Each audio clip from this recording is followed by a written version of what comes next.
Mga kaibigan, maligayang pagding sa aking bagong explanation video. Ngayon ay sisimulan na natin ang talakayan tungkol sa sigabo. Kung nagustuhan ninyo ang video, huwag kalimutang mag-subscribe sa aming channel na Series Explained pa.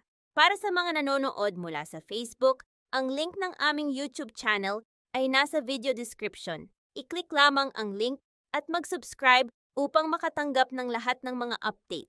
Maraming salamat po sa inyong suporta.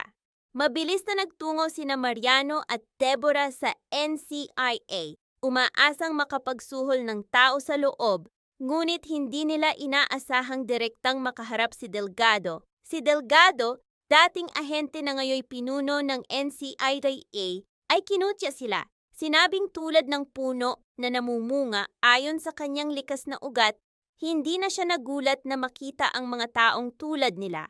Malinaw niyang ipinahayag na gagawin niya ang lahat upang matiyak na hindi na makakalabas si Victor sa kulungan. Lalong nagngit-ngit si Mariano sa narinig. Nakita ni Deborah na lalong lumalala ang sitwasyon at natakot siyang baka makapagsalita si Mariano ng bagay na magagamit laban sa kanila. Kaya't agad niyang inilabas ito mula sa opisina ng NCIA. Pagkalabas nila, nagsimulang manalangin si Mariano sa Diyos. Ngunit sinabi ni Deborah na wala nang silbi ang tumingala at manalangin dahil habang mas ginagamit nila ang puwersa, mas lalong lumalayo ang mga tao sa kanila. Naniniwala si Deborah na marami pang tao sa paligid na maaaring bilhin ng pera upang magawa ang kanilang nais. Ngunit sa huli, nang makauwi sila, wala ni isa sa kanila ang may dalang magandang balita. Samantala, nag-aapoy sa galit at puot si Lucas. Determinado na maghiganti kay Samantha, ang babaeng responsable sa pagkakakulong ng kanyang kapatid na si Victor. Habang abala si Samantha sa pagsayaw, pagkanta at pag-inom sa bar, maingat na nagplano si Lucas upang matuntun siya.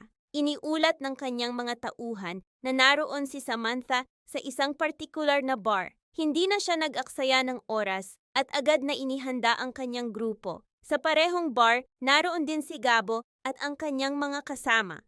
Muling makita si Samantha ay nagdulot ng tuwa kay Gabo, ngunit agad nagbago ang kanyang ekspresyon nang mapansin niyang may ibang lalaking sumusubok manligaw sa kanya. Agad siyang lumapit sa ilalim ng pagkukunwari na umorder ng inumin, bagaman hindi siya napansin ni Samantha. Samantala, isa sa mga kasama ni Gabo ang pumunta sa restroom. Doon nagsimula ang gulo dahil naroon din ang mga kasama ni Samantha na nagpakita ng kayabangan at pang-aasar.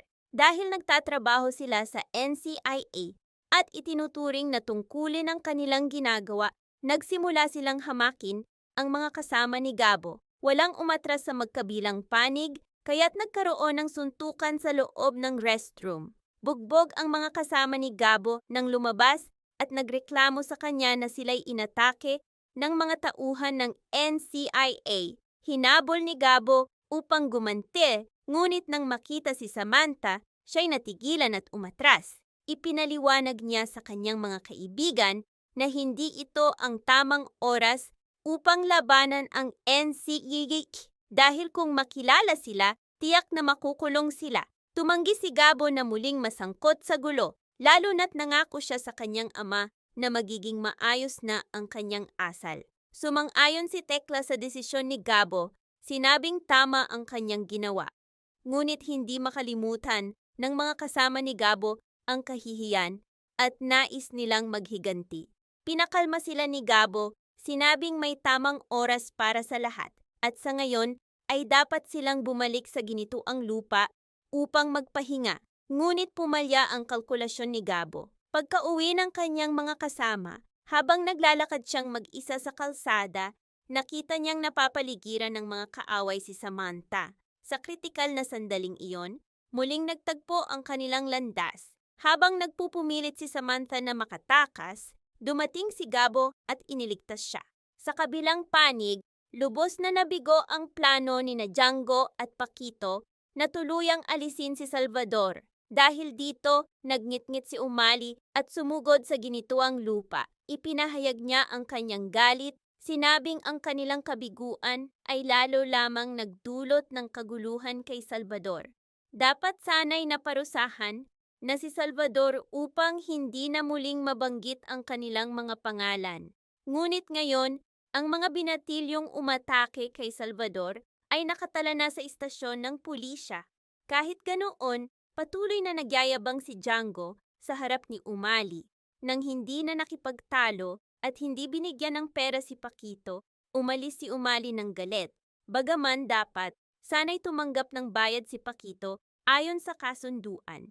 Wala siyang nagawa kundi tanggapin ang sitwasyon. Samantala, dahil labis na lasing si Samantha, nagpasya ang buong grupo na umuwi ng magkakahiwalay. Si Sebastian ang nagdala kay Samantha pauwi. Kasabay nito, bumagsak ang plano ni Ricardo na ibenta ang lupa sa ginituang lupa. Matapos siyang bugbugin, nagsimulang magsalita si Salvador laban kay Ricardo Jacinto. Ipinagsigawan niya ang katotohanan, idineklara na si Ricardo ang umatake sa kanya at siya rin ang utak sa mga nakaraang pamamaril sa lugar.